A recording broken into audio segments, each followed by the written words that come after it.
Hi, folks. Welcome, everybody, for this real treat of a session that you're going to get today.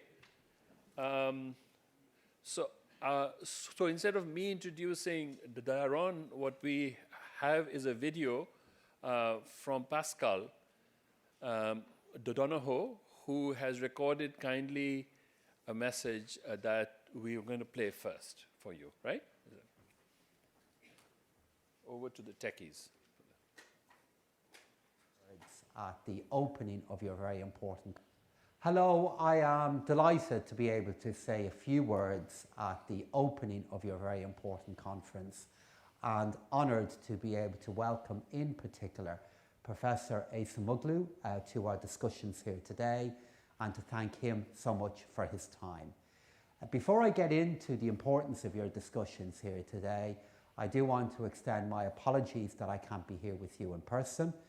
A meeting of the G7 development ministers is taking place, and because of all that is going on in our world and because of the importance of the work of the World Bank Group, I've had to decide to attend that meeting to represent all of you. I hope you understand. The reason why I would have liked to be with you all here today is not only the importance of the topic, but also because of the role that Professor Acemoglu has played in this and many other topics. So I'm standing here by some of my bookshelves. I've had lots of books moved over from Dublin to DC, and one of them is this wonderful book, Why Nations Fail, a book that had such a big impact on me by Professor Acemoglu and his great partner, Professor Robinson. So this book is about why indeed nations fail. And it's a reminder of the huge importance of institutions. And at the heart of this book is the idea of virtuous circles and indeed vicious circles, vicious cycles. And the difference is how institutions are crafted. Will a political and social and economic institution be inclusive, increasing the chances that the development of that country and its economy can be one that is beneficial, sustainable, good for its society? Or will the institutions be extractive, benefiting a few, not all, and over time creating the risk that that kind of growth and that kind of development will not be sustainable? This is a profoundly important book. The thinking of Professor Acemoglu and many of his other books have been so important in helping us think about why institutions matter. So this is obviously really important to your discussion here today, but it's also so important to the work of the World Bank Group overall. Why? I just highlight three reasons. Number one, a reminder that evidence and the impartial analysis of evidence really matters. Two, a reminder of the importance of institutions, of good policy choices, and the difference that those choices can make to the economic and social development of a country. And third, this book is a public good, and we here in the World Bank Group are in the business of trying to provide global public goods. And that's why Professor Acemoglu being here today is so important to the discussions that you're about to have. I want to thank my colleague and friend Indemit for the invitation and opportunity to be with you today. I hope you have a great discussion, a really important day, and thanks to all and to you for your participation and your work on how indeed we create the conditions for a sustainable and inclusive economic development. Thank you.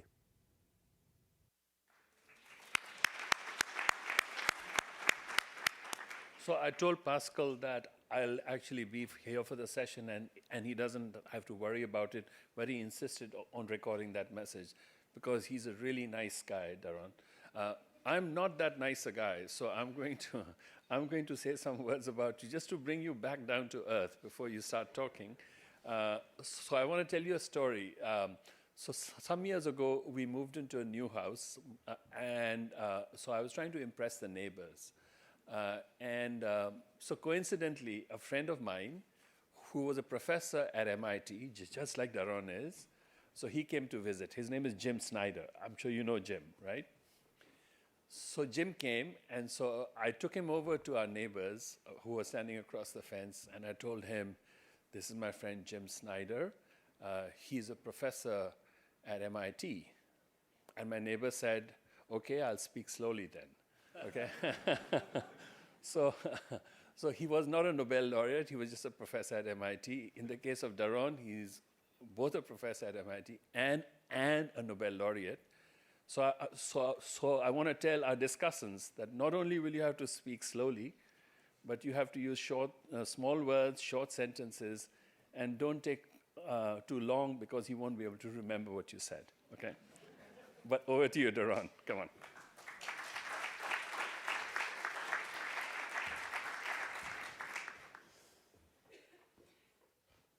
Okay, let's see whether, okay. Oh, it's not, okay. Fantastic.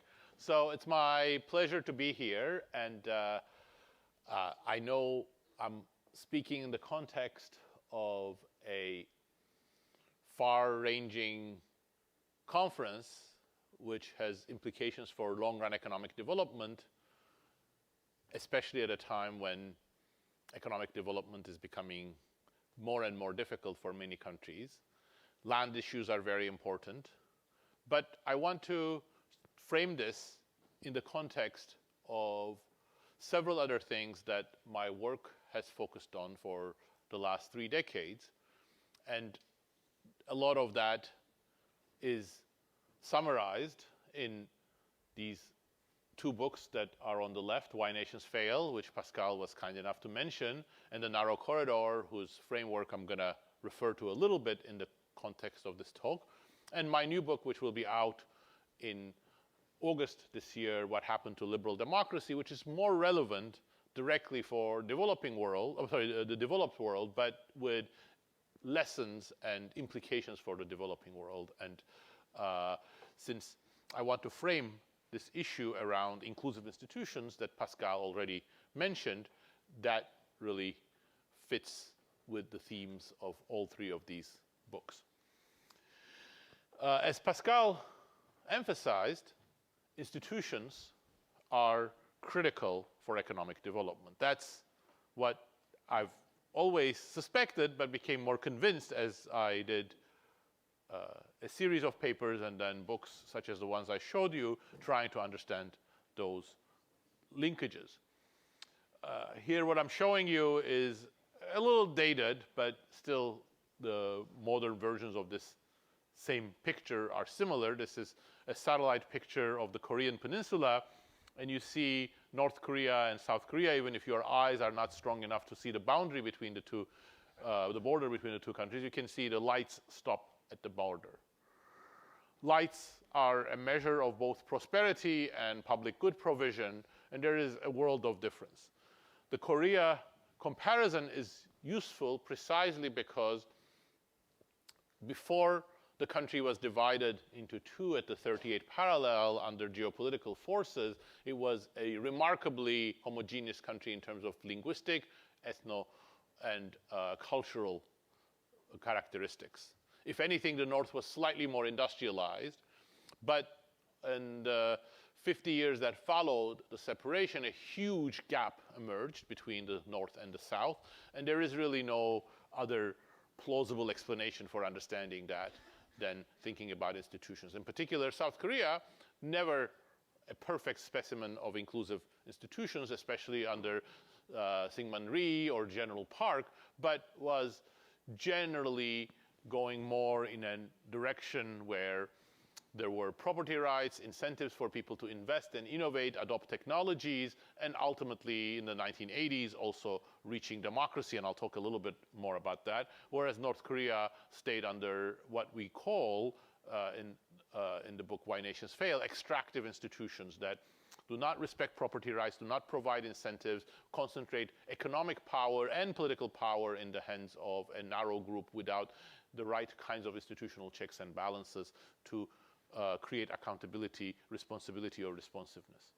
This is not confined to a South Korea-North Korea comparison or any other comparisons that happen around borders or anything like that. It's generally true. And here I'm using data from the World Bank. Thank you for the World Bank actually doing a lot of the data infrastructure that make this kind of cross-country work possible. It's the rule of law index from the World Bank. There is no perfect measure of institutions, and every index of institutions, however expertly prepared, has shortcomings and some strengths. But I think overall, the rule of law index from the World Bank averages across many, many dimensions of institutions and captures some dimension of what we sort of refer to as inclusive versus extractive institutions. What you see in this picture is that there is a very strong correlation, just a bivariate correlation between this rule of law index and a measure of long-run development, what we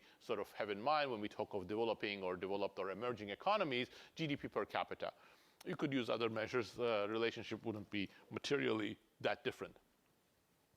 But of course, as everybody in this room knows, causation doesn't follow from correlation. It may well be that there are some omitted factors, or rich countries can afford better institutions, can enforce better institutions, or perhaps international organizations such as World Bank inadvertently see better institutions in richer places. All of these are possibilities, and that's why it's very important to sort of dig deeper and think about what's behind such a correlation, and whether from correlation we can go to causation and really provide evidence that there is a causal channel from institutions to long-run economic development, such that if a country changes its institutions in materially important dimensions, that's going to be followed, perhaps not immediately, but within the medium run, by some better economic outcomes. And I'm going to talk about both the high frequency of that and the lower frequency one, like this, which look at the cross-sectional relationship.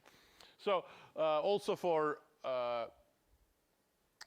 making the next slide and my argument a little bit more continuous, in this I have highlighted a few of the countries that are both interesting for the extreme institutional divergence that they exhibit, those with pink and those at the green at the top, but also to highlight that within the world of former colonies, countries that were once colonized by Europeans, you have a huge amount of institutional variation. And those countries can be found both at the very top and at the very bottom of this institutional ranking, say using the World Bank Index or any other index. So they are representative of both some of the worst extractive institutions and some of the better attempts to, for at least for a while, I have to add that for the US case, at least for a while, in maintaining inclusive institutions. So the idea of what I did with Simon Johnson and James Robinson was to look into the history of European colonization in order to try to get to this causal relationship. And in particular, what we did was look at factors that influenced how inclusive versus how extractive European colonization was. And I'll talk about two of those. One is the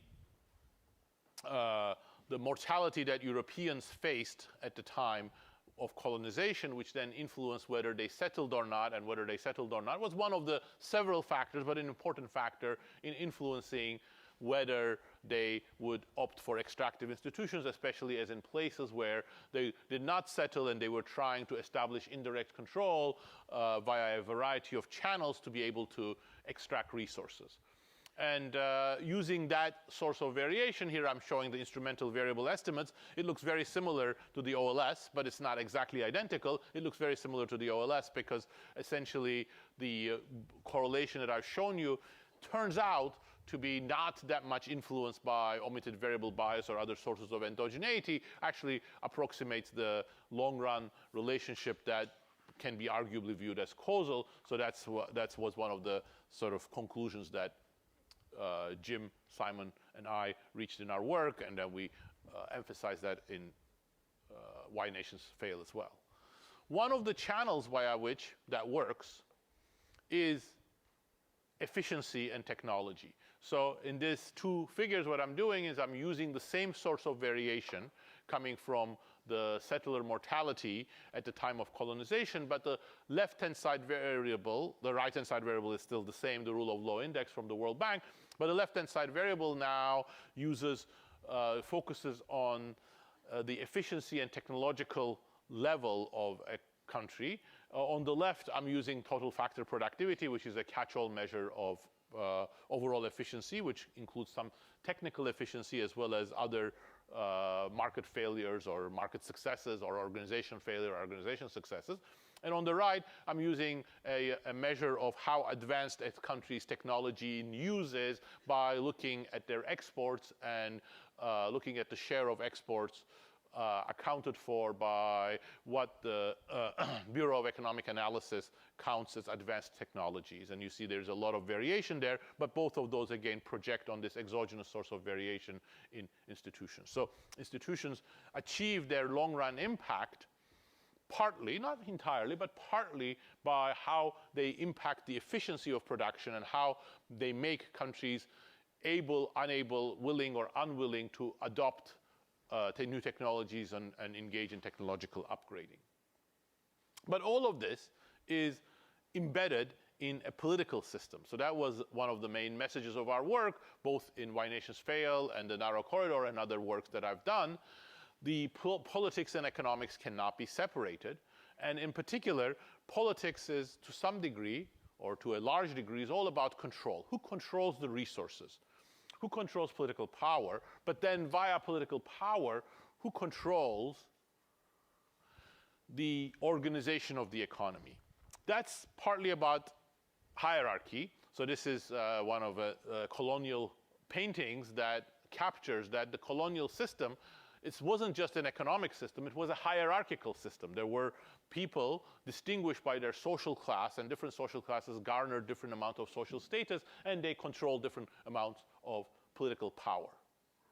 And this is not an aberration or an exception. Pretty much every extractive institution, whether they are communist, whether they are a kind of capitalist market economy, whether they are a land-based system, are all about hierarchy, and that hierarchy then influences the economic system.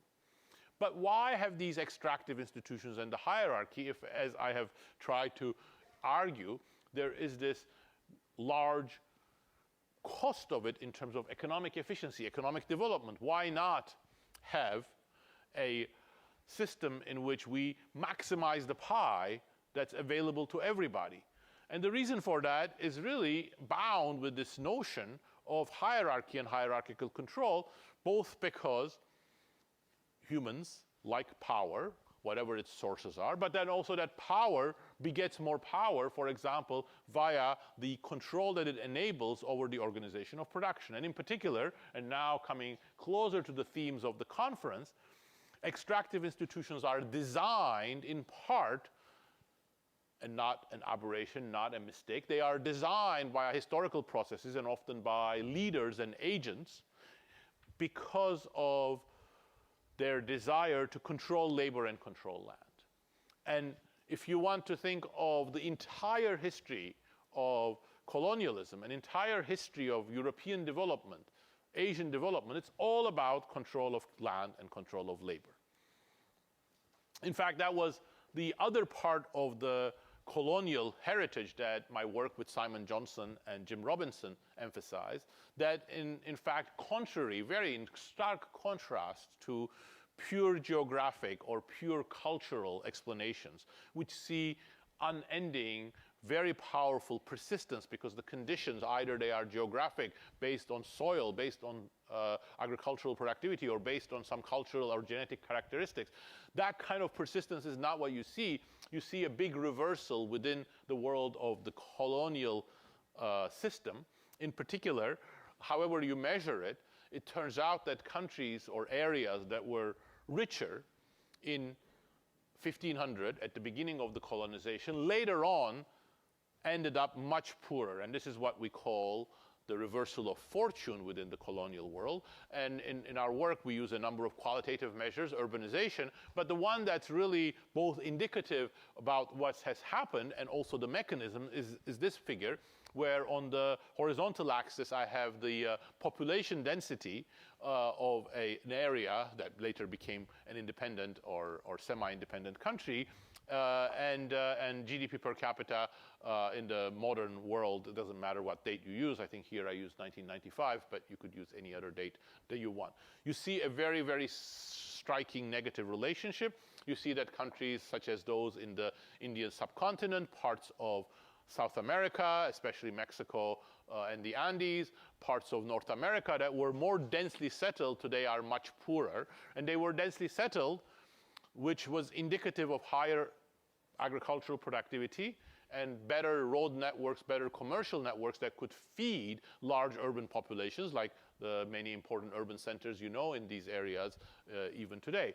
But the reason why this reversal happened is very much related to the variable I have on the horizontal axis, population density. Because what the colonial powers wanted to do, especially in the places they did not settle, was to control labor.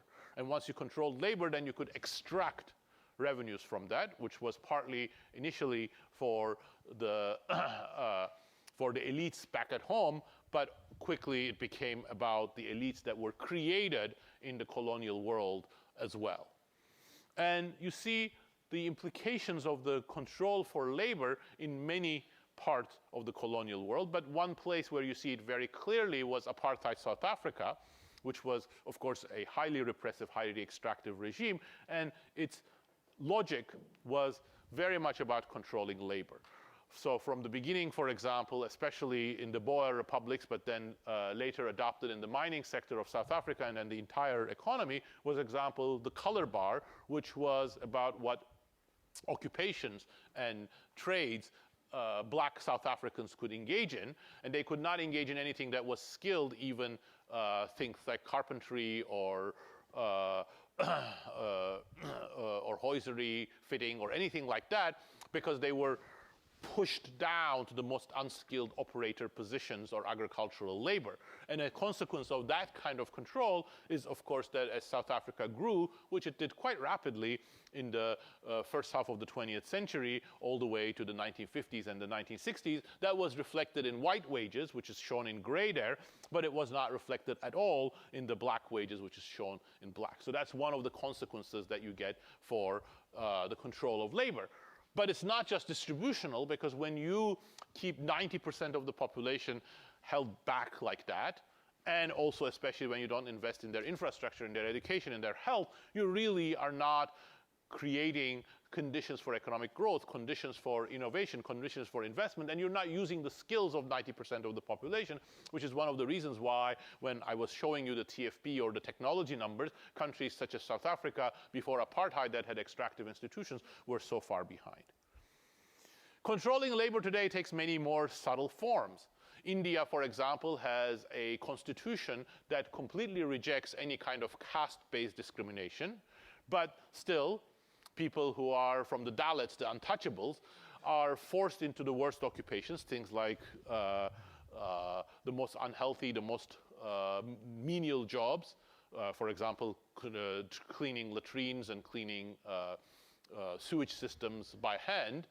And that is a form of control of labor as well. More than 200 million people, even though India has gone very far, are still subject to discrimination. That discrimination takes both overt and covert forms, and you have to recognize all of these when you think holistically about control of labor. Controlling land is no less important, but controlling land is often intersecting with labor. So that's why I started with labor, and in my sort of assessment, land is not that useful. Yeah, of course, you can have gold lying on the land, but often you need to control labor if you're controlling land, because you need to put labor to work under conditions that are good for those who are politically powerful and socially more dominant, for example, cheap labor. And also controlling land is another way of controlling labor. So here in this picture, I'm showing you the land redistribution that happened under white South African rule and white Rhodesian or Zimbabwean rule. And what I'm showing you in color are the areas that were reserved for blacks. All the remaining area was for the white minority. And that has two roles. Once you control the better land for agriculture, and that's why most agricultural productivity came from white large farms. But there's another reason. If you push the black labor, or any kind of labor that is repressed, into conditions where they cannot grow their own foodstuff, they cannot make money from their own farms, they are more likely to supply their labor cheaply to the farms or to the mines, which was explicitly the purpose of these land redistribution acts, both in Rhodesia and South Africa. So land is also inevitably linked to power. It's only because you control power that you can do that kind of land redistribution. But at the same time, once you control land and once you control labor, you have more power. That's a dynamic that plays in every historical case that we know, and it plays today as well. For example, this nice new book by Michael Albertus emphasizes that. But if you go back to the understanding the Caribbean plantation economy, it's all about that. It's not about just farms. Farms are a way of controlling the best resources for production, but it's also a way of controlling labor. And once you have that power, that increases your political power. Of course, labor isn't passive. Labor, when repressed and under the control or attempted control, has several strategies. One is rebellion. That's been tried a lot. It rarely succeeds. And even if it succeeds, it doesn't always work out very well. For example, Haiti's history with the Haitian Revolution shows that. The second is to run away. That's the story of a lot of South Asia, as, for example, James Scott talks in his wonderful book, The Art of Not Being Governed. But the other one is that the threat of running away, the threat of not staying there, and the threat of rebellion can also unleash other dynamics, and that's the topic of my first book with Jim Robinson, Economic Origins of Dictatorship and Democracy. In particular, the origins of most successful democratizations that became consolidated later on was all in the threat of rebellion by people who were, again, in a subservient position like the ones that I have explained. But that kind of threat sometimes, and that sometimes is important, what are those conditions? I don't have time to get into it, but sometimes is met not with repression, not with indifference, but concessions, because either repression is too costly and not doing anything is too risky. But democracy isn't just about concessions by elites, it's really about a durable source of power. And that durable source of power ultimately is about erasing those deep social hierarchies that I pointed out with the La Casta's paintings at the beginning. You cannot have democracy unless you get rid of those social hierarchies, at least to some extent. No society is going to be without hierarchy. Every society is going to have power imbalances, but there are limits to it, and those limits are important. The Athenians were the first ones to understand that, and Athens' history is really very, very interesting, and we talk about that a lot, Jim Robinson and I, in the Narrow Corridor. But just to give you one snippet of it, this is from a shard of pottery with Themistocles' name on it. Themistocles was as big of a hero that Athens ever had. He was single-handedly responsible for building the navy and saving Athens from, and the Greece in general, from the Persians. But Athenians were so against hierarchy that they had an institution called ostracism law. It comes from ostrakon, which is broken piece of shard pottery, that every year the Athenian parliament decided whether to have an ostracism, and if they did, Athenian citizens would write the name of a person on a broken shard of pottery, and whoever name was written most would be exiled from the city for 10 years. So despite his heroic role, Athenians at some point thought Themistocles was getting too big for his britches, so they actually ostracized him, and he was exiled from the country for 10 years. This is the sort of the story of the Narrow Corridor, and this is a figure that summarizes that, which is that you really need, for democracy and long-run flourishing of both liberty and the economic conditions that are associated with liberty, we do need a balance between the power of the state, the power of institutions, unless you have institutions that have the capacity, the capability to deal with conflict, to deal with, to foment compromise, to enforce laws, and to invest in infrastructure, health, and education, you're not going to be able to have proper democracy and proper liberty, but you also have the power of society to control those elites, whether they are hereditary elites, economic elites, or political elites. And that's why the Athenian way of getting rid of hierarchies and being able to throw away those elites is very important. Democratic societies have tried that to do in many different ways. Some of them do, some of them do not work. But the story of the narrow corridor is that democracy, liberty, and all of the conditions associated with them are a process. They're not a static thing, and they are about reaching this balance between the power of the state and the power of society, and that's where you have a powerful state that is capable of doing things, but it's shackled. That's why we call it the shackled Leviathan, and it's a process of both the capacity of the state and the capacity of society to control elites and the state evolve over time, as those arrows inside that corridor-shaped place indicate. But all of this brings other questions. I'm talking of democracy, liberal democracy, liberties. But is that really good for growth? Unfortunately, there is a lot of controversy on this. Some of the controversy is associated with very famous people in economics, such as Barrow, who writes that political rights don't have anything to do with economic growth. In fact, if anything, democracy may be bad for economic growth. And stories that you see in the press where people are sick of the political gridlock in democracies and say, well, wouldn't it be better if we had a non-democratic authoritarian system like China that decides what to do? Wouldn't that be better than democracy? So perhaps democracy isn't good for growth. But if that's the case, that would be at least a partial blow against the theories that I'm advocating, because inclusive institutions, as I've defined them, often travel with democracy. Because you cannot have an authoritarian system that then doesn't have a steep hierarchy.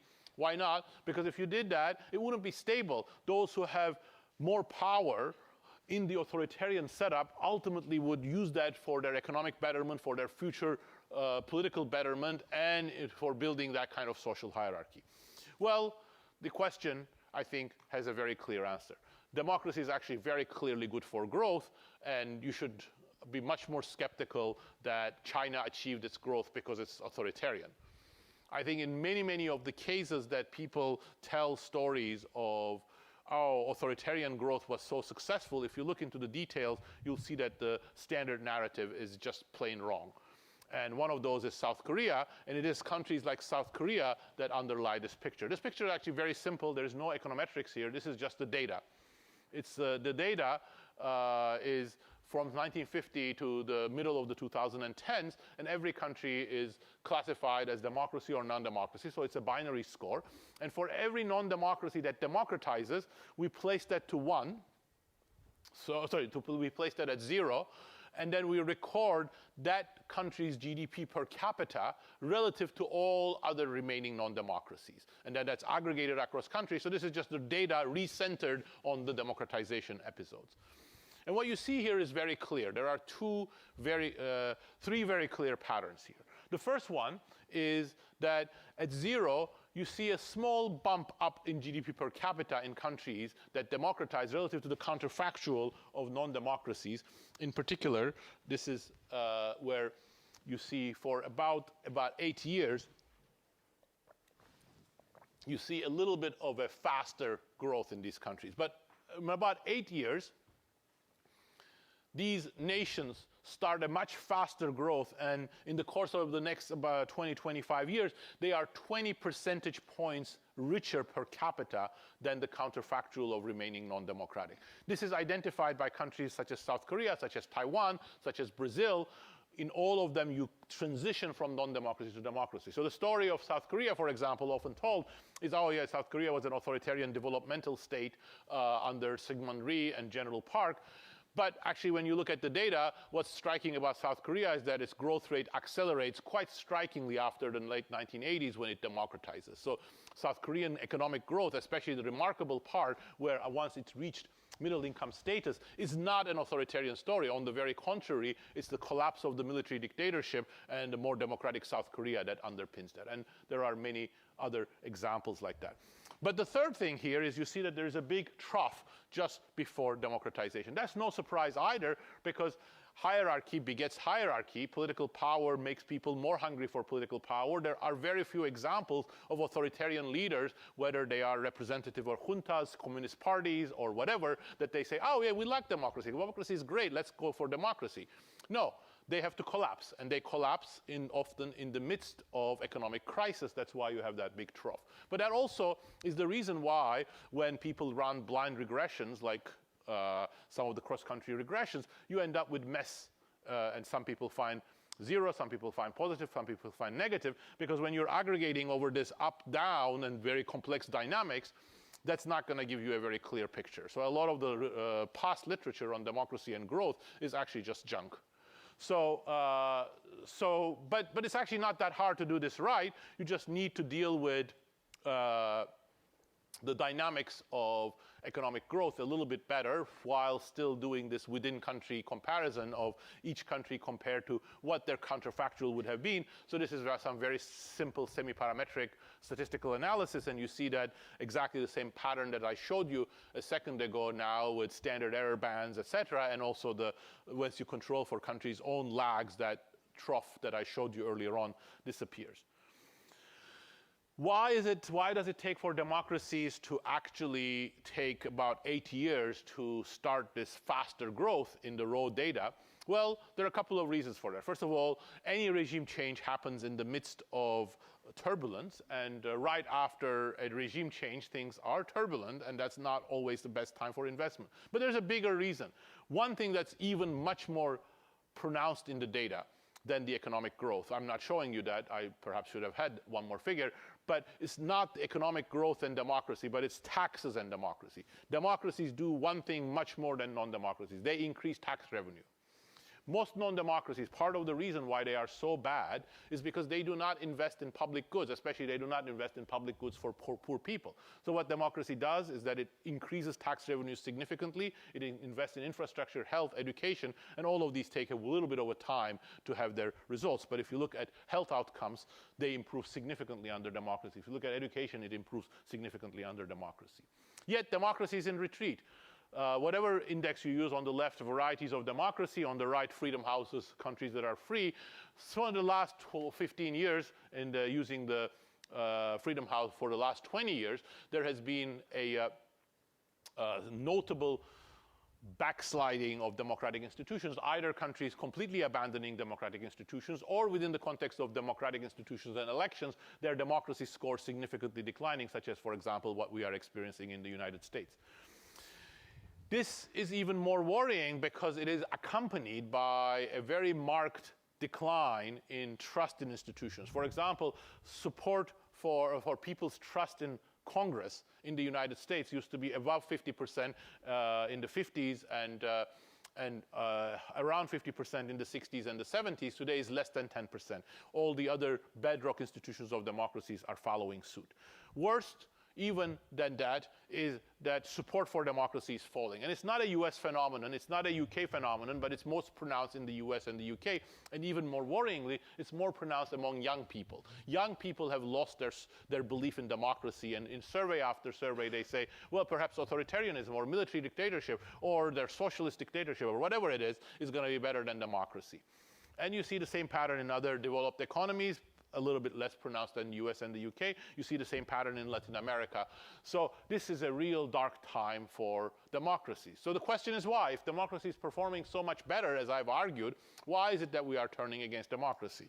And that's essentially is the theme of my book. It focuses on the developed world, US and Europe, but with important lessons for the developing world, because developing world's tempo of democratization and aspirations are really partly also related to the success and support of civil society, media, elites, and the population and elsewhere in the world. And in order to understand what happened to democracy, we first need to understand why was it that liberal democracy was so successful.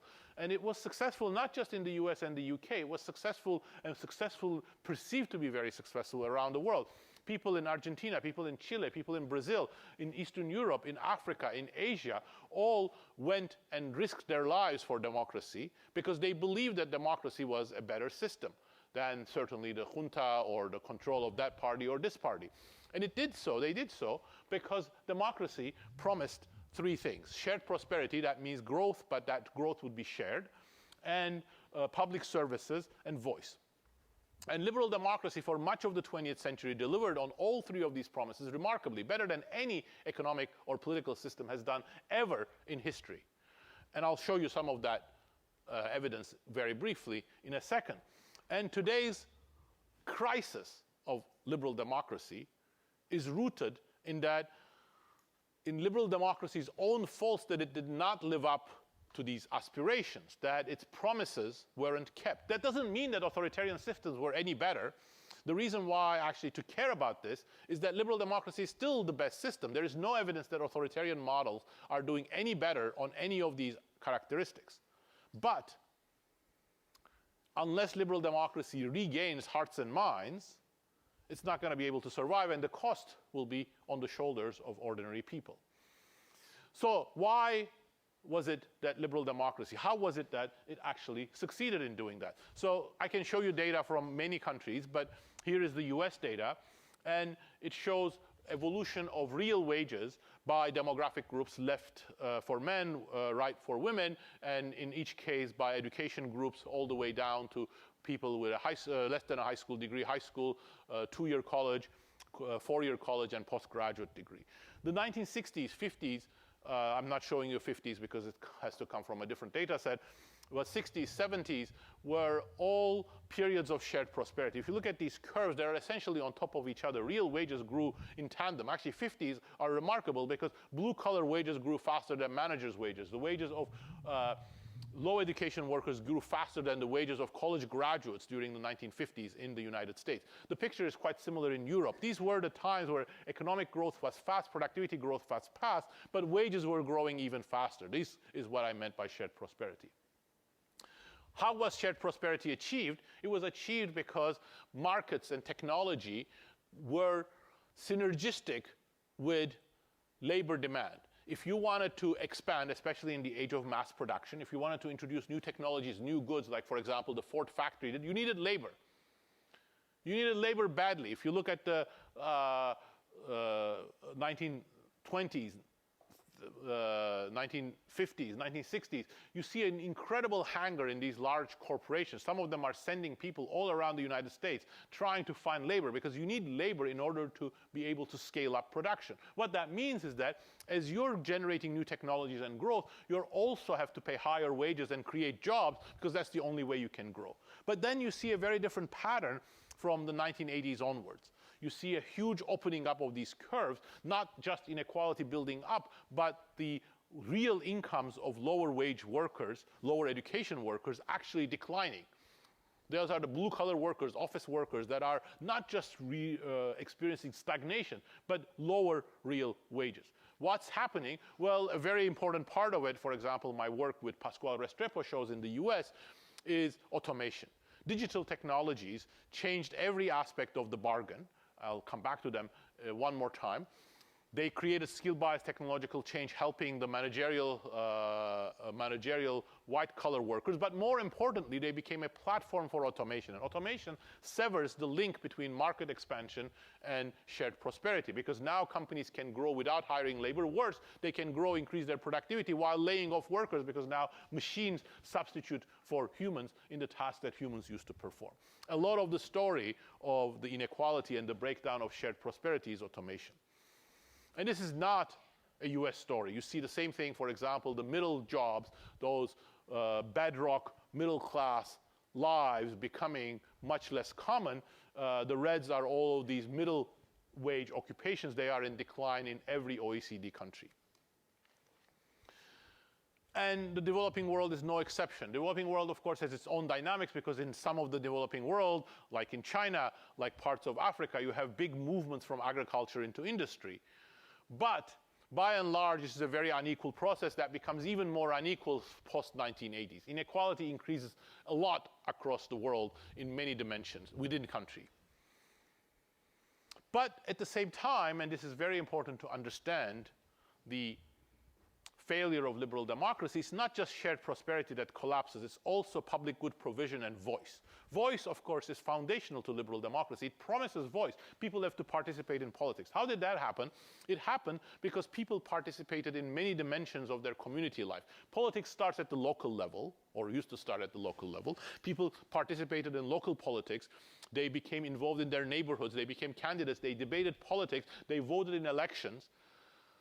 And liberal coalitions were quite multifaceted. Think of Roosevelt's coalition for the New Deal. It consisted of left-leaning intellectuals, his brain trust, that were very important. It consisted of trade unions, which were really the heart of that coalition, but also the Dixiecrats, Southern Democrats that were more conservative, more agricultural, in many ways slowed down many of the more radical movements that FDR wanted to do. So that coalition creates voice because no single group dominates politics. And at the heart of a lot of liberal democracy was the center-left, social democracy, labor parties, which were themselves, just like the FDR's coalition, multifaceted. But something else happened in the computer age in Europe and the United States. That political picture changed. That political picture changed with the educated groups becoming much more powerful. They became much more powerful, first of all, because they became more numerous. In the United States, less than 5% of the workforce was college educated. Today, more than 50% of new cohorts are college educated. But also, the same digital technologies really increase both the economic power, economic control, and the social status of educated managerial groups. You needed more HR, more technical administration, more managerial participation. This was all coming from these groups. But at the same time, they became culturally very distinct, socially very segregated in terms of their circles, in terms of where they work, in terms of who they married, but also their political participation.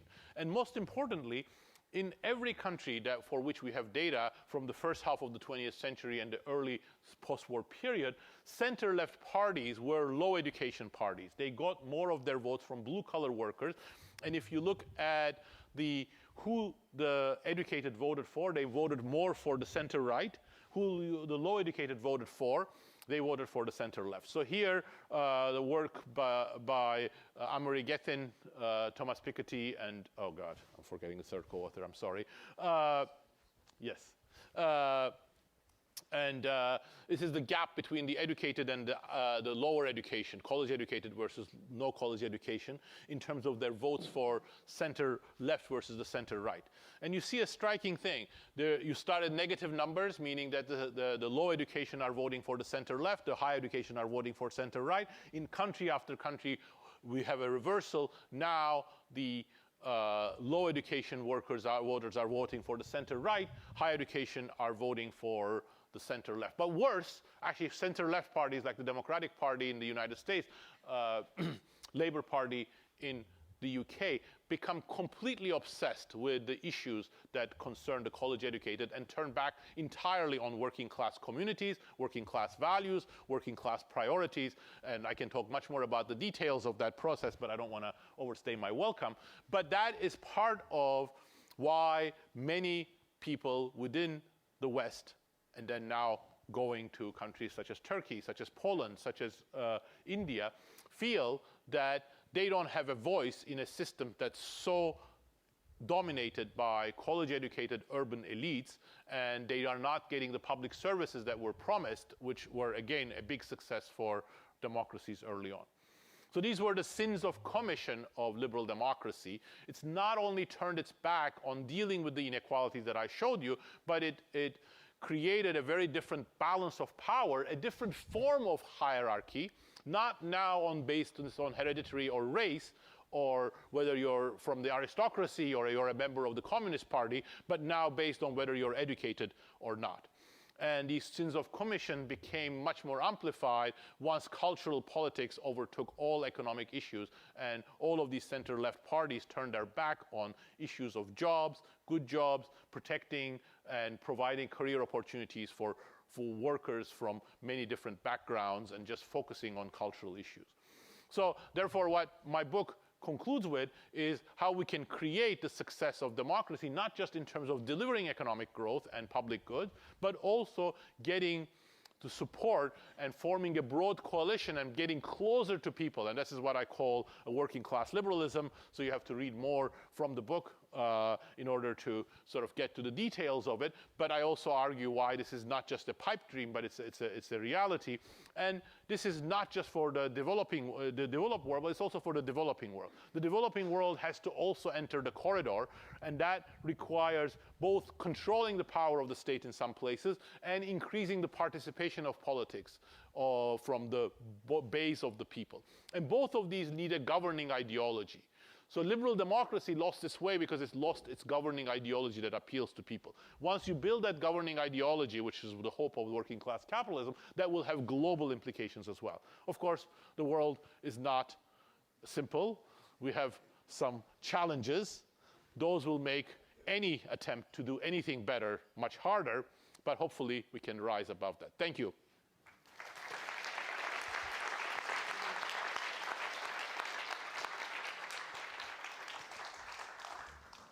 So thank you very, very much, Professor Acemoglu.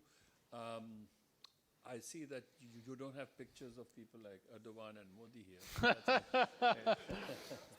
Anyway. They don't matter as much. Oh, well, Modi does, actually. Erdogan doesn't.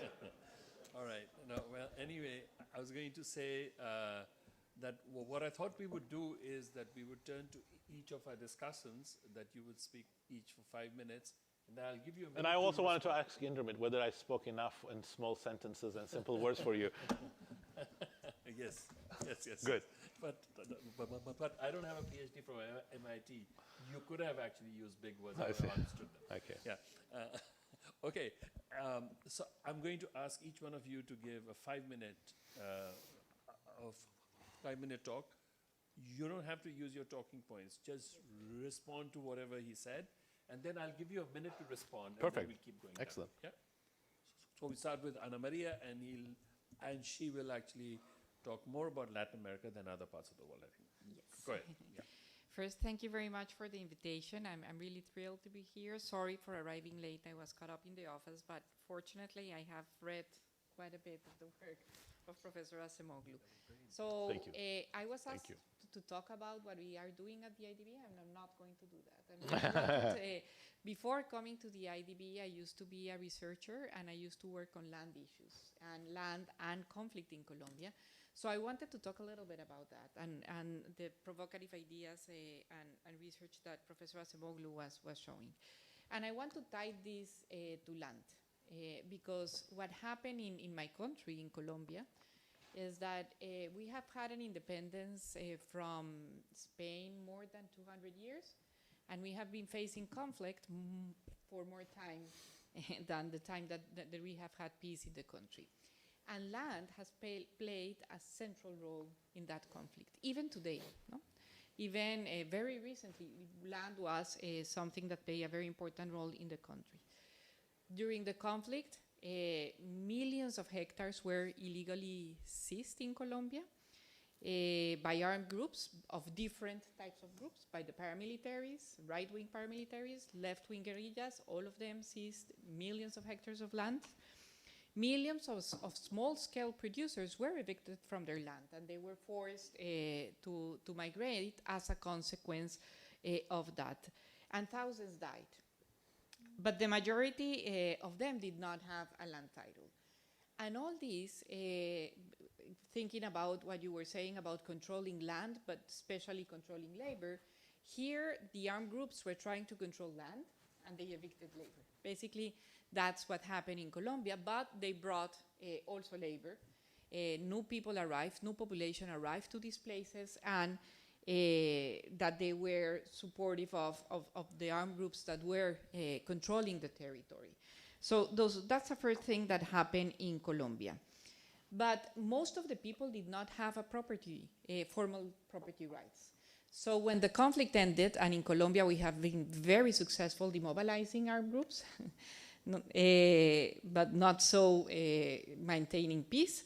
So when the conflict has ended and the negotiation processes have come, basically what has happened is that it was very difficult to return the land to the people who own it because we didn't have the formal land titles.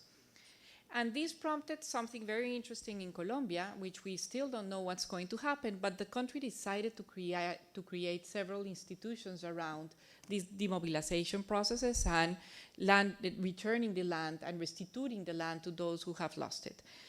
And what is interesting is that all the construction of these institutions happened while the conflict was ongoing, but also, and also thinking about the presentation of Professor Acemoglu, with a democracy. We are in Colombia a democracy. So there, one point that I really would like to highlight is, and to ask Professor Acemoglu is, when we talk about democracy, democracy has many dimensions.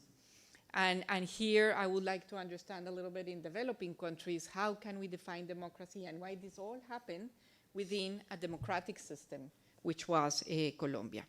So what was the institutional process and how did we address all these forced displacement and land seizure that happened in the country? We did the victims law in 2012, amid conflict, negotiated in Congress with groups that opposed and groups that favor it, and finally the country came up with a law that is being applied, and the country is restituting quite a significant amount of land.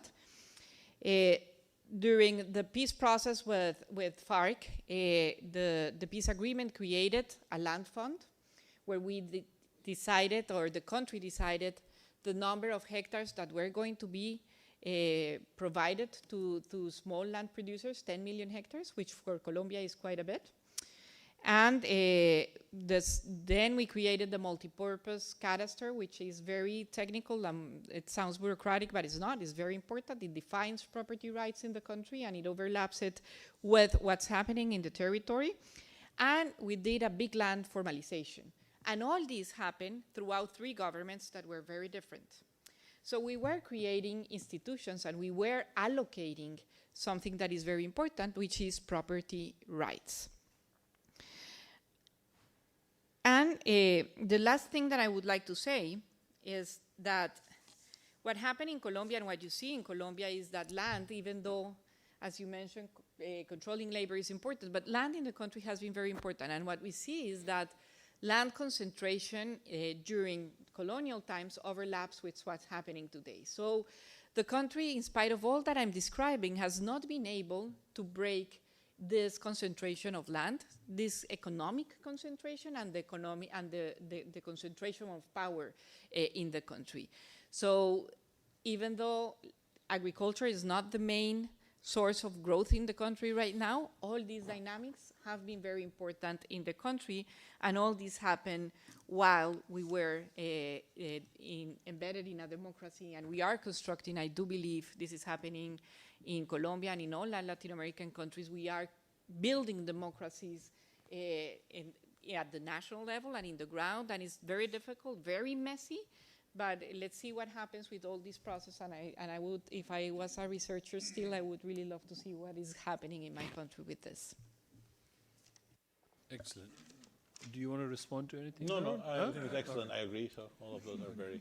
No, the thought that I had as you were talking, Daron, was that you said that, look, ultimately the first resource you want to control is labor and land as well. But is it the case that you lose control of labor earlier than you lose control of land, in part because labor is mobile and land is not? Exactly. So then the next thing you do is you control land, right? Yes, exactly. So labor is just the most important resource, but also the hardest to control, because that's the one that can rebel and it can move. And history of the colonial world is very much interwoven with places where labor could move and places where labor couldn't move. Part of the reason why low population density was more conducive to better institutions is because with low population density, especially when there were European settlers, they could move and they couldn't be subjugated to the same extent that native populations that were already settled could be. And you have many examples of European colonists trying to do the same to indentured servants as they did to the native populations, but they failed because of the ability of I'm fine. Yeah. To the ability to move, and when you control labor, you're also not only controlling a important natural resource, an important input, but you're also putting limits to the ability of labor to flee. But then there is the exit and voice that might increase the demand for voice, as it did in some democracy drives. So I'm told by Klaus that I cannot do this, but I'm going to overrule you, and I'm going to continue. This is what I was referring to as hierarchy. So I'm going to next go to Jikun. You're from Peking University. You're a professor. You're also dean of the School of Advanced Agricultural Sciences. And I'm sure that you have views about the control of land versus the control of labor and so on, because the China model actually has had both, right? Yeah. Over to you. Yeah. Okay, thank you. Yeah. I heard this very excellent presentation by Professor Acemoglu about institutions, democracy and growth. I have no question on that, but I do have a few comments on that. Those you talk most are, let's say, in 20th century or early this century. I believe the point you make is also evidence in many countries you indicated. But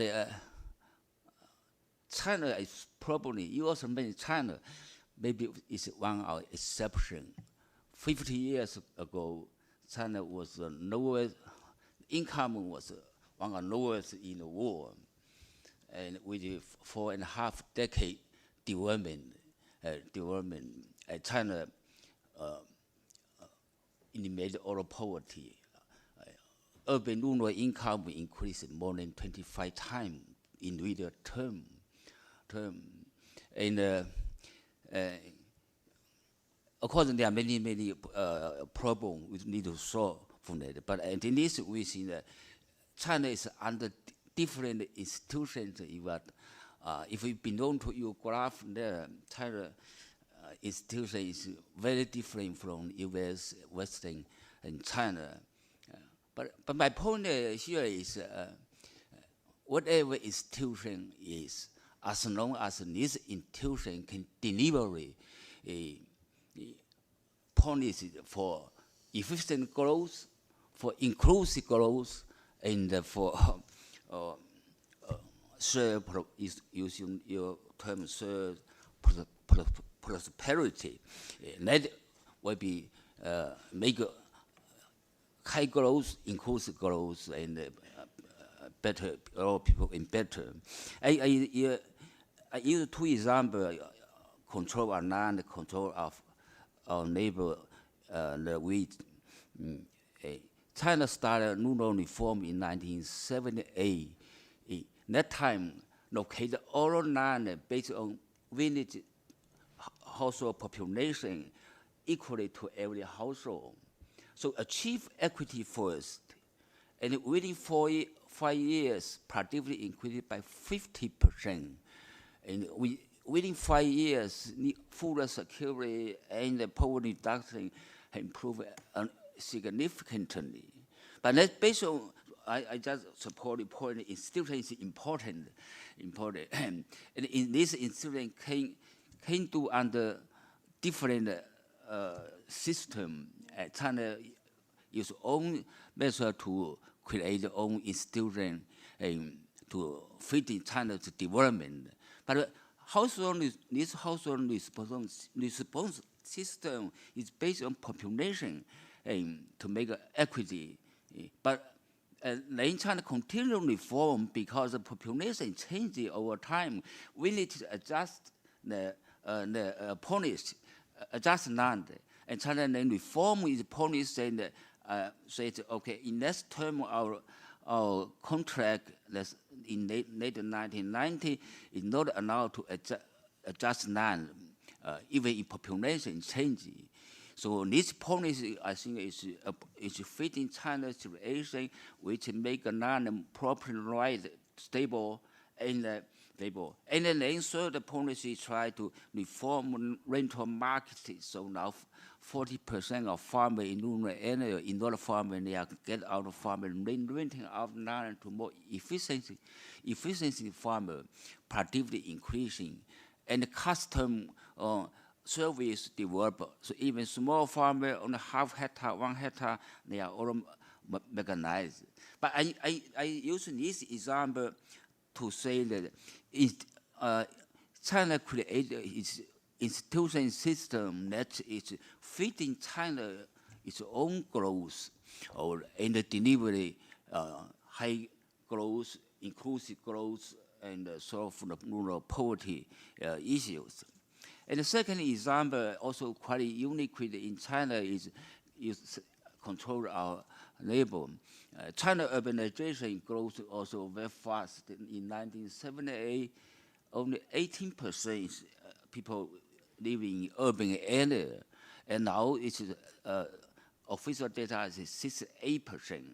But true data should be probably is 75%, even more than that, because some people in rural areas stay in urban area that doesn't consider as urban population. But this urbanization is state-led procedure. It's mainly based on how much off-farm employment or employment created in industry service sector during structural formation. So it looks like a plan, but it's quite fitting China growth. So in China, there's no any slump in urban area.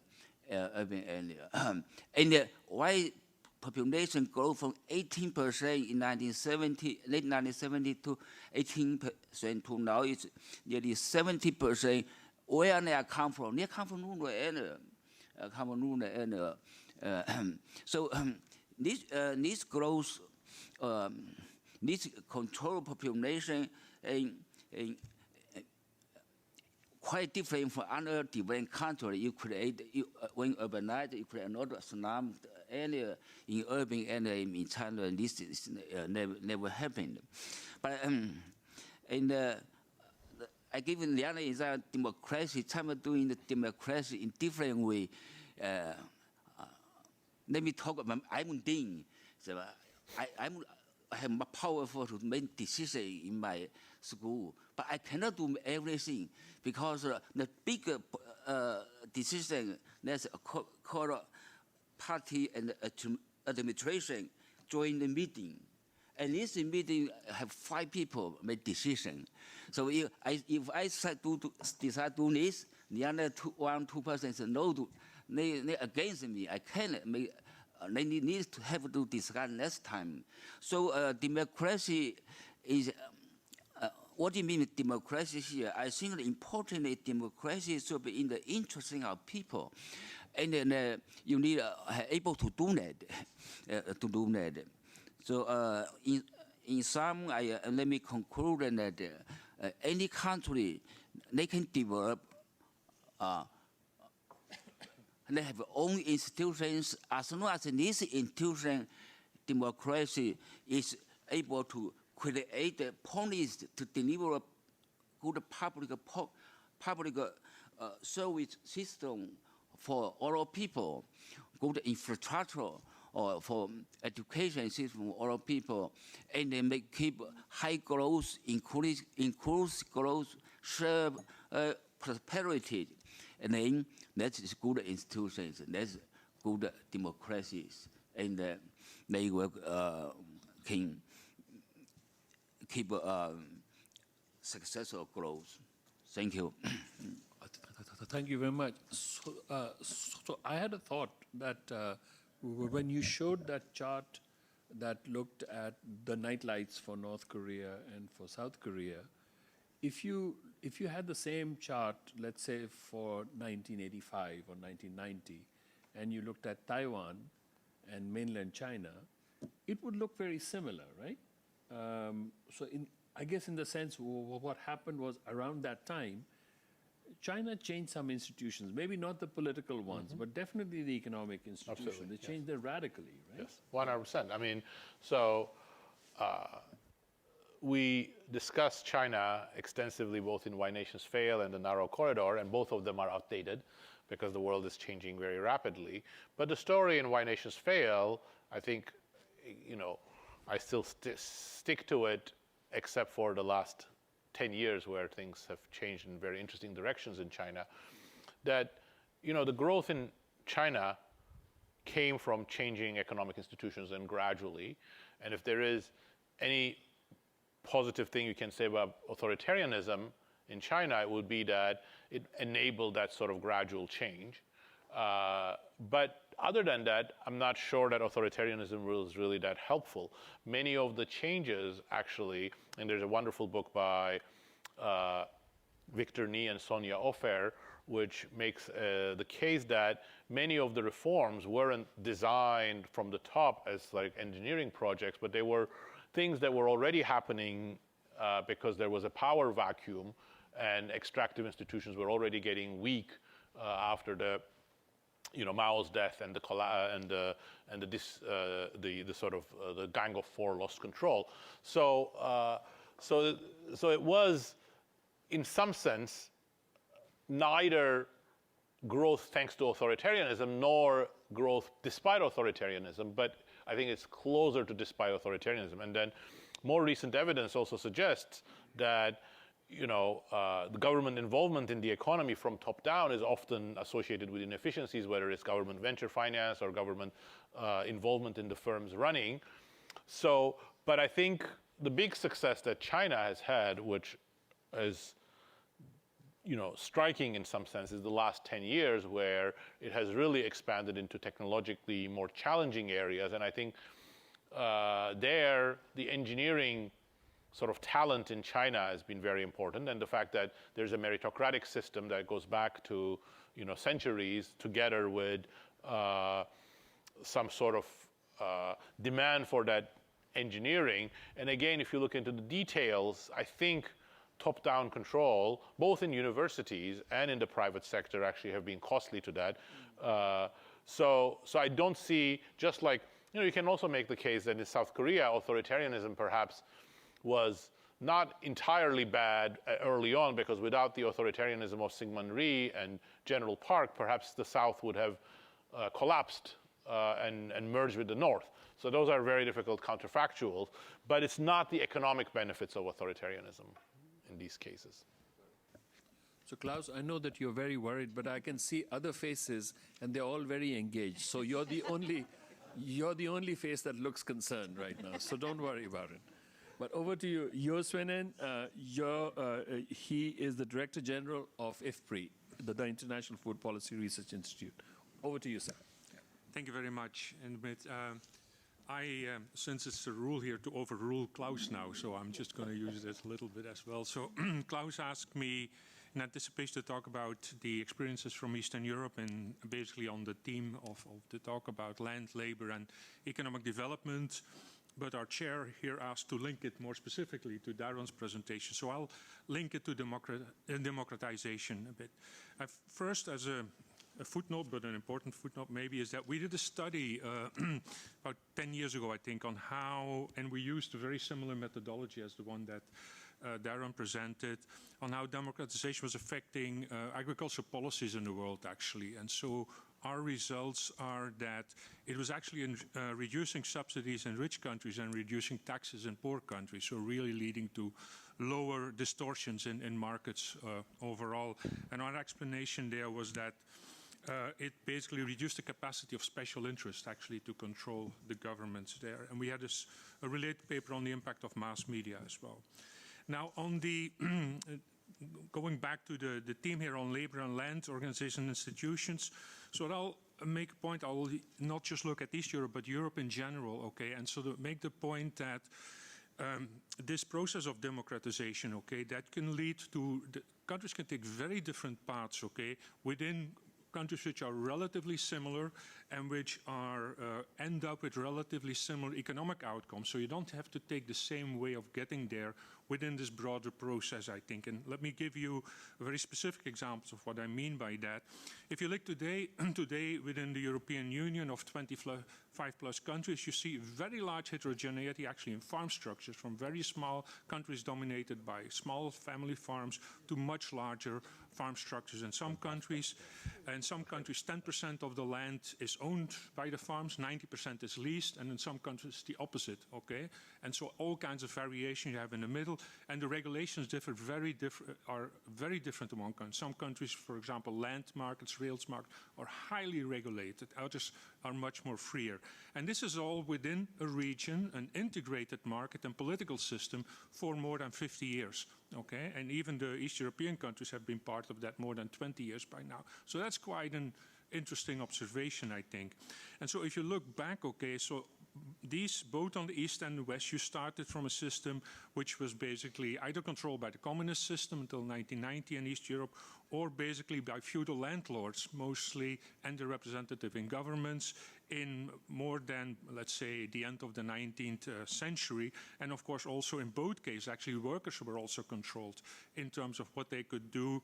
And in the feudal state was, of course, the poor tenants, okay, which had very little either economic or political power. So what we've seen on the West, okay, is that there is the one model which was followed by countries like Belgium, Holland, France, etc., where basically the political fight and the democratization led to an improvement of the tenants' right, and ultimately today by very strong tenant property rights, but they stay tenants, so a large share of the land is actually rented by them. Very little of it is owned by farmers, and these are mostly family farms. Another model is very different. That's followed, for example, by Ireland, where let's say the political fight against the feudalism was actually interacted with independence fight against England and the landlords. And so that ended up with a situation where almost all the land's owned by the farms, also family farms. And Denmark, for example, has a very similar outcome, but a slightly different process. And then England, for example, is in the middle. So they had at the same time a mixture of, is in the middle, a mixed form in the sense that you have increased protection of tenants when basically democratic reforms processed, but the big change came by an increase in land taxes and inheritance taxes, which basically made every time there was a change in generation, that forced the large landlords to sell their land, and so they have a mixed system right now in terms of outcome. And so there's really need to see, if you see there's like 4 or 5 important democratic reforms, and you see every time land taxes and inheritance taxes went up in there. If you look on the East, and there I think there you could see very different processes in high, and that's where the technology comes in, and I think it links to some extent with Professor Acemoglu's point on basically the intensity or the population pressure. So there in high labor-intensive agricultural system, you see that farms got land use rights. Basically, you move to very small scale production systems from these large scale communist operations, absorption of labor, and land owned by the farms, either in user rights or in property rights. And the way these are not so different from what happened in China, but also like in basically in the poorer parts of Eastern Europe. In the low labor intensity areas, there you see that lands was given to urban owners, the former owners, okay, and so basically the large farms survived, but now as private, as commercial farms, there's a lot of labor outflow from these farms when things opened up, when labor workers were allowed to go. And these farms, they're very large, but they basically rent 90% of the land of the country. And so it's so in a way, this process kind of reinforced the different models that were already there. But if you look back now at terms of the TFP and the productivity, I mean, it's not so different in these different models, but they just went very different ways of getting there. Let me leave it at that. Good. So actually, I know that we are running out of time, and so it's not because of you, Klaus, but it's because of Professor Acemoglu. He has to leave at 3:30. So I'm going to go over to Andrew, and he's going to be very, very brief. Yes, I'm going to be very brief, and I'm going to speak very slowly. So Daron, as I was listening to your presentation, when you said that democracy delivered prosperity, public services, and voice, I monitor a region, admittedly, broadly speaking, right, sub-Saharan Africa, where democracy hasn't delivered prosperity or public services, has delivered voice, but nonetheless, people are still interested in democracy, right? And surprisingly, here is the tension that they're actually kind of grappling with. One is that they actually would love to have stronger states. They want to have states that have better control over territory, over land, over labor, provide security, provide services, right? So in that sense, they want states that are more capable, that are stronger. On the other hand, you have the power imbalance between the population and the state and the elites that control the state right now that is just so large that they would love to have some institutions for holding these states accountable so that they can move towards the narrow corridor, right? So you have this simultaneous desire to reduce the power of the state while, or rather reduce the gap between the state and the people, and at the same time wanting a better capable state that have better control and security and so. So how do you solve that problem for a region like Africa? Great question. So as you start answering this question, I'd like the folks in the audience, those of you who have a short question. If you have a long question, you can hold on to it until June when Daron is back. But if you have a short question, just come to the mic and stand there. I think we'll be able to take 3 questions. So the first 3 people to the mic will get to ask the question. Over to you, Daron. Yes, Johan, thanks. Those excellent comments, and I agree with them. And Andrew, that's an excellent question.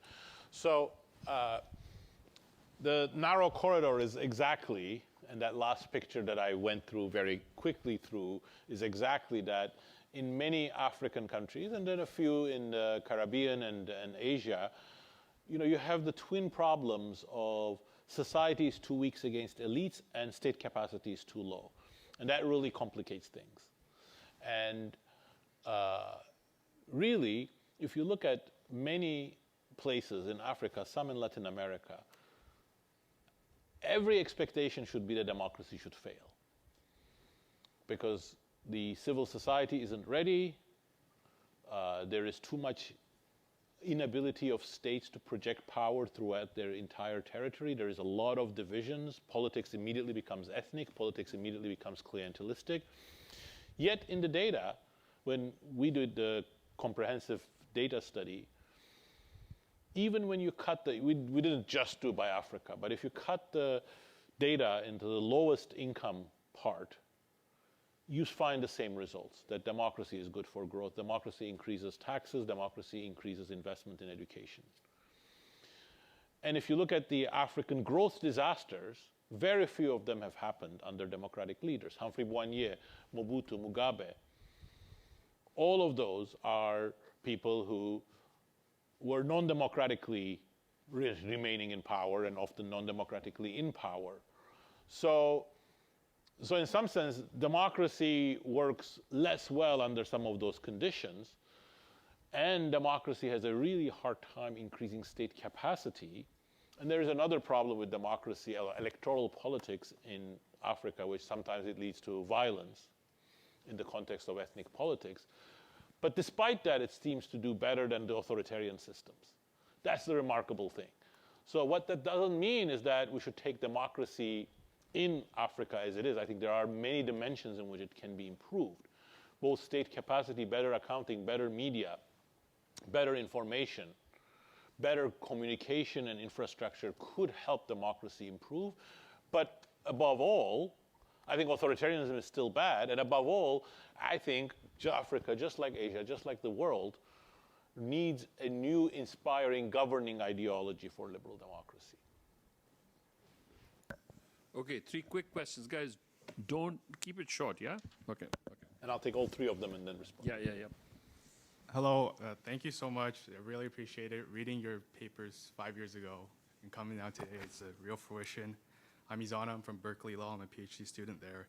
I wanted to ask a question. I think you were kind of highlighting it to the end, but how do extractive institutions become inclusive? I think you were mentioning that with that corridor entering it, and I just really want to hear more about that as a question. Good. And answer. Excellent. Thank you. Great question. Next one. Don't say how much you like his work. We know you like his work. That's why you're here. Yeah. No need to. So Yeah. just speak for themselves. So I'm from Morocco, from Mohammed VI Polytechnic University. So my brief question is, what is your feedback, Professor, that democracy, growth, technologies, everything is about the ability to see the truth. So what makes nations prosperous and others less prosperous is their ability to see the truth. What I mean that for democracy, for instance, it allows a wide range of possibilities of things. While as you concentrate these possibilities for the few, then you concentrate your possibilities as well. So what's the question? So is it not a matter of the truth understood as a probability of seeing a certain information? Next question. Hi, my name is Yeji. I work at Dime, and as a Korean, I wanted to say it's such a proud moment. Korea's development experiences share widely to the development economics. My question is that if Korea developed benefiting from democracy while China made economic growth despite democracy, but they both had a state capacity as a common denominator, doesn't these two examples weaken your argument about how strong democracy is to the economic development? And I wanted your take on if you think any is more important than the other. Thank you.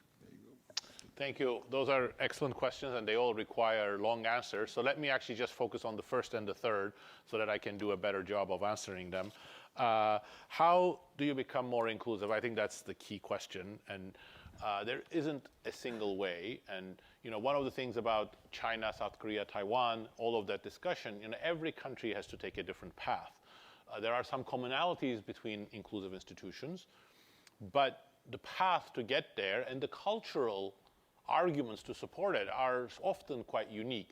But generally speaking, inclusive institutions emerge either because conditions change and elites that are non-democratic make concessions, often in the face of some crisis or changing conditions or demands. And for example, in Europe, it was all of these demands that were very important. Or some external shocks really lead to the collapse of the regime. That's a much more dangerous path because most often this is what we refer to Robert Michels's iron law of oligarchy. If one oligarchy collapses, unless you can form a broad coalition and you can have those dynamics in some controlled way, another oligarchy emerges. But in the context of that transition, there are, and this is where the last figure that you were referring to come in, there are really these two dimensions, power of state and power in society, and they're both very important. So the method via which you really have to bolster some aspects of it really depends on where you are. So if you start with a society where the problem, like is in Turkey right now, or in China, or in Russia, is that civil society is very weak, participation is very weak, state institutions are very strong. The main thing you have to do is bolster that ability of civil society to participate in politics so that you create a more balanced condition. But if you start from a condition where state capacity is very weak, what you need to do first and most is actually increase that state capacity. And state capacity is, of course, critical because without state capacity, not only can you not pursue developmental policies, but any kind of compromise building, consensus building, conflict resolution systems are not going to work. And that links me to the final question. Absolutely, state capacity is critical. And the East Asian experience really highlights the importance of state capacity. What's common between Vietnam, China, South Korea, Japan, or North Korea is that they had a history, partly under Confucian culture, partly under Chinese influence, but partly because of other reasons, of high state capacity. That state capacity creates many more possibilities. But again, the North Korea-South Korea contrast illustrates that state capacity can be used in very bad ways and can be very non-developmental. So I don't think I can say categorically state capacity is more important or democracy more important. The two need to work together.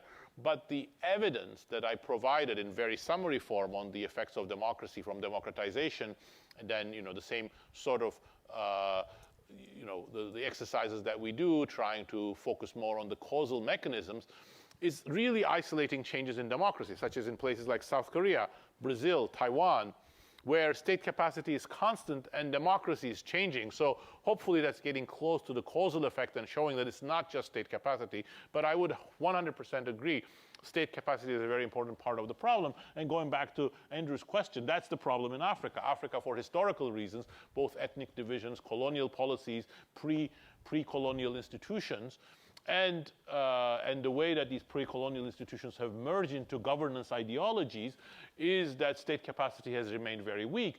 And that's part of the reason why democratization is so much harder, and democratization is so much harder to make work in parts of sub-Saharan Africa. Brilliant. Thank you very, very much, Daron. And thank you to all of the panelists. And thank you for Klaus for giving us the extra 2 minutes.